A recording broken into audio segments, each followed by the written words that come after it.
রহমতুল্লাহি ওবারাকাতুহ।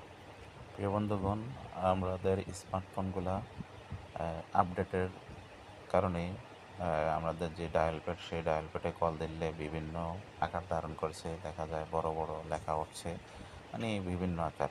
তো এটা থেকে সমাধান পাওয়ার একটা টিপস আপনাদেরকে দিচ্ছি। সেটা হলো, আপনারা এখান থেকে বেরিয়ে গিয়ে, এই ডায়াল প্যাড থেকে বেরিয়ে গিয়ে সরাসরি আমরা সকালে চলে যাব প্লে স্টোরে আইসা আমরা এখানে চার্জ করব গুগল গুগল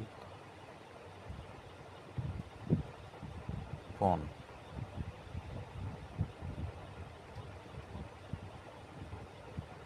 গুগল ফোন লিখে চার্জ করার পরে আপনি এখানে দেখবেন ফোন বাই গুগল, এটাতে ক্লিক করবেন।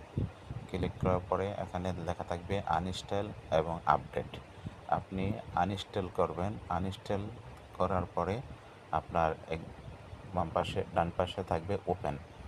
আনইনস্টল করার পরে আপনি ওপেনে চাপ দিবেন। আপনারটা ভিডিওটা ভালো লাগলে অবশ্যই শেয়ার করে দেবেন ইনশাআল্লাহ।